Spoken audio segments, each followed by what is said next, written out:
and that's the first one we're going to get into, an AFC West clash, a divisional clash against Kansas City at Los Angeles, technically, the Chargers, but it's in Brazil, so they don't get to play at home. Should be a fun one. I'm excited to see. We've heard a lot about how this Chiefs offense is going to look more like the early 2020s Chiefs offense. We've heard a lot about the Chargers running game, how it's going to improve, bringing in Najee Harris and drafting Marion Hampton. Now we get to see it on the field. What are y'all's thoughts about this game?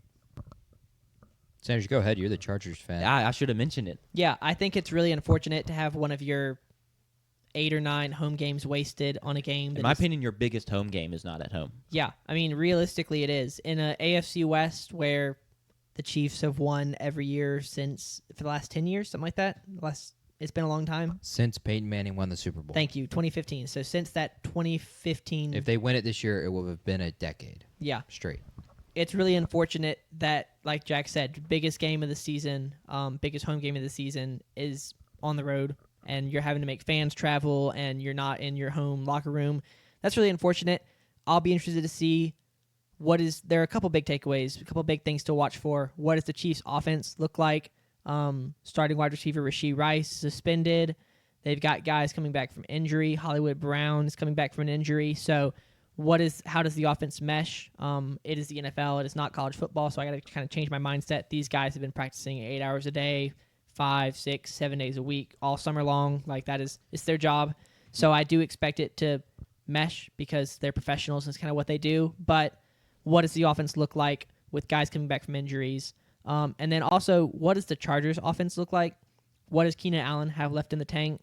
Went to Chicago for a year, I believe, and was wide receiver there, wide receiver 2 there behind. He was a 1,000-yard receiver there. Yeah, but he's getting older. He's got to be over 30, and he comes back to Los Angeles. Extensive injury history as well with him. Yes, extensive injury history. Runs it back with Los Angeles and Justin Herbert. So what does the offense look like for Los Angeles with Marion Hampton, Najee Harris, and then the 2 wide receivers, Ladd McConkey and Keenan Allen?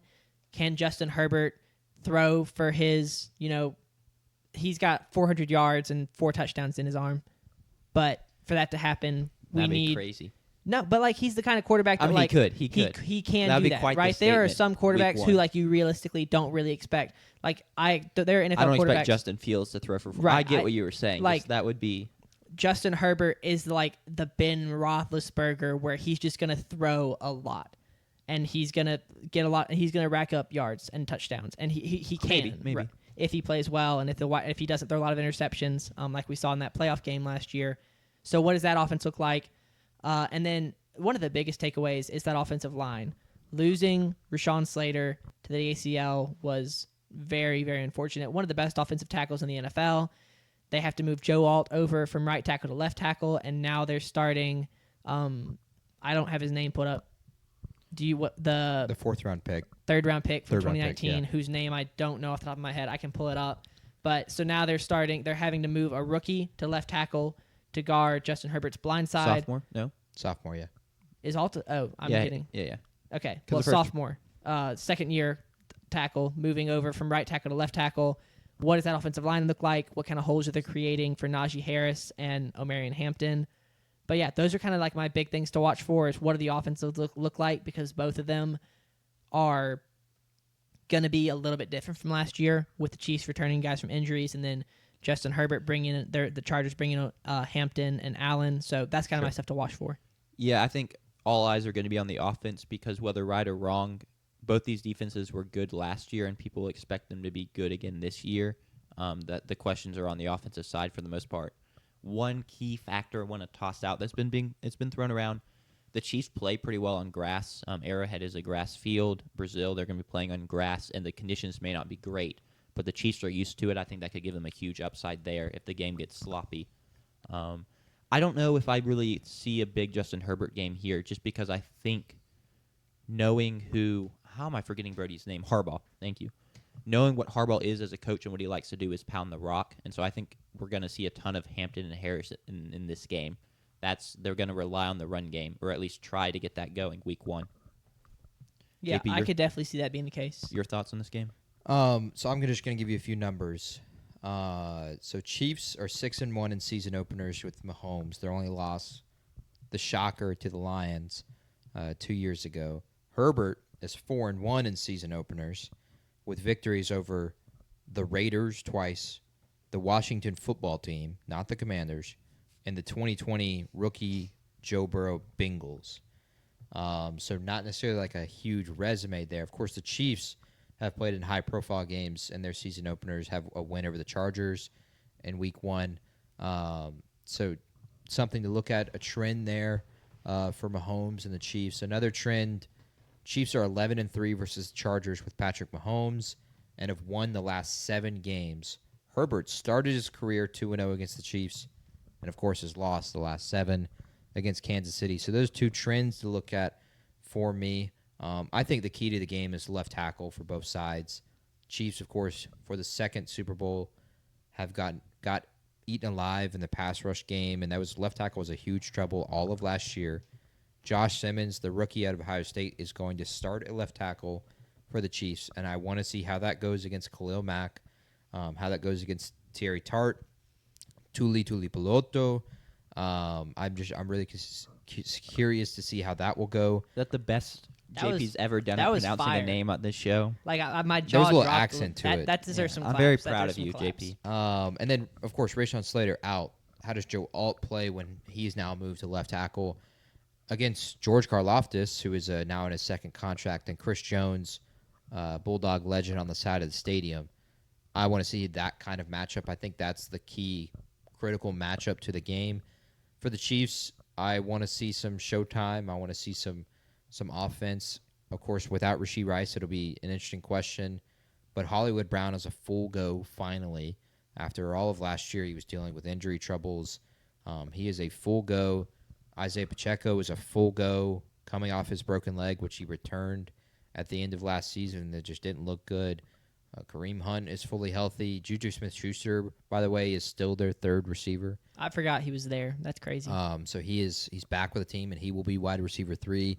And then with the way Travis Kelce has talked this offseason, it feels like we're in for, at least for him, he thinks a productive season. I don't think so. I don't think he will even have really, top 5 tight end numbers this year.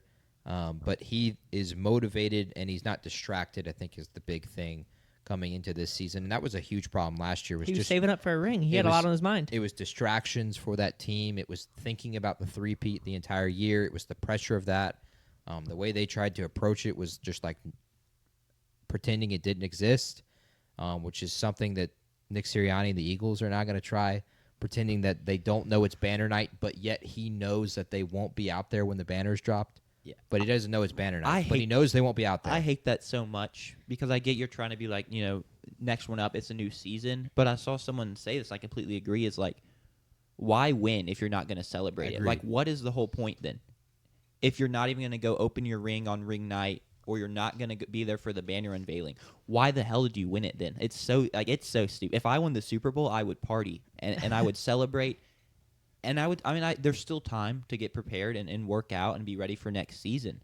But celebrate the Super Bowl, man. I agree 100%. So Kansas City doesn't have that distraction anymore this year. Now they get to be hunters, although they'll always be the hunted as long as Mahomes is there. So like I said, left tackle, I think that's the key to the game. How does that go against pass rushers that we think are good and will be good this year? How does those two play out? And then Jack brought up a good point. I don't think it is being talked about enough in lead up to this game. Last year's game in Brazil, the field conditions were really tough, and it was a sloppy, messy game. Saquon ran for a bunch of yards in that game. He scored 2 touchdowns. I want to see how that looks this year. I don't necessarily expect it to be better field conditions, but now this is the second year they're playing in Brazil, so maybe it'll be better. But that is something that's really curious to see how that'll play out. I think it could play a factor in this game. Yeah, I think so. If it comes down to a like we saw in Farmageddon, I really think that gives the Chargers, I think, stand a much better chance if we're talking about a game where conditions are rough and wide receivers are, slipping during their breaks. I think the Chargers' odds of winning this game go up a good bit with the backfield duo they have of Omarion Hampton and Najee Harris. I think that offensive line, even with the loss for Sean Slater, will still be very good this year. So I think that if that was the case, and I hope it is the case because I want the Chargers to win, I think they would have a much better chance with Patrick Mahomes unable to kind of deal to his weapons. And he is going to have a lot of them this year, even without Rashee Rice due to suspension. They are going to have a lot of weapons that he can work with. So if that's taken away due to weather, I think it gives him a much better chance. Let's get into Sure. predicting it. I think we've talked enough about what we're looking to see. Chiefs are favored by 3.5. As I said, Chiefs are 6-1 in season openers with Mahomes. The only loss being to the Detroit Lions, and they've won the last 7 games against Los Angeles. So I'm taking the Chiefs, and I'm taking them to win and cover. As I said earlier today in the Angle Ball chat, why watch this game when you know the story already? Chiefs win off a big penalty late in the game and cover. Sure. I'm going to take the Chiefs to cover as well. It'll be a close one. You don't really see as many blowouts in the NFL as you do college. You know, we were talking about college earlier. Yeah. In the NFL, you see like one a season, like realistically, like a blowout. Sure. And it's like jaw-dropping when it happens. But I think the Chiefs will win by about a touchdown. So give me the Chiefs to win and cover. I'm going to take the Chargers to cover Wow. and win. Wow. Yep. I will Respect. take the Chargers to win this game. That's crazy. I'm betting on bad weather. It is summer. Maybe we get a nice monsoon to really moisten the field. But yeah, I'll take them to cover and win. What do you need to see from Omarion Hampton to prove yourself right in this game? To prove myself, 100 yards? Like What you is- were really high on him. I am very yes. into the okay, draft and process. that what I need to see from him. Well, it'll depend on how much we see from Najee Harris. I would love to see. Harbaugh said Hampton's a starter today. If I that think- helps you out any. I do expect Hampton to be the starter, but Najee Harris was very talented coming out of college. And so That was if COVID, though. it was COVID, but what do we see from him? Because I feel like he's now behind because he just came from Pittsburgh, right? He was an 1,000-yard rusher all 4 seasons. Right, and I think that this is the best offensive line he will have been behind because that Pittsburgh offensive line has had issues for several years. They drafted Najee to fix the O-line, which was a huge mistake. So now they put him in a situation where he's RB2, right? So he comes in and he faces the defense that's dealing with Omarion Hampton, who I love.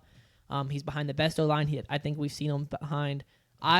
From Hampton, I don't think I'm going to, unless he plays badly, I don't think I'm going to see anything that makes me feel nervous about my opinion because I think Najee Harris is going to complement him well. I think we could, even with Hampton labeled the starter, I think we could see a lot of rushes from both guys. So Hampton would have to be straight up bad for me to be concerned. He could post 40, 50 rush yards, and I would still be Sure. pretty happy just because I don't think. Now it depends if it's a rushing situation and Najee finishes with a 120 and Hampton finishes with 40. I get a little nervous. If they're even and we see a backfield like we see in Detroit where both guys are getting touches, would love to have like a 1A or a 1 and 1A situation. But yeah, I think Hampton, if he can finish, above the 4 yards per carry, that's pretty standard. He's still a rookie. It's still early. The Chiefs D line with Karlaftis and Chris Jones is good. And it's a good defensive line. The defensive coordinator is very good. So if he can finish around that 4 yards per carry, get to 60, 80 yards, a touchdown, I think I'll still feel good. I'm not going to hang my hat on any. He could go for 180 and 6 yards a carry, and I would still be like, it's one game.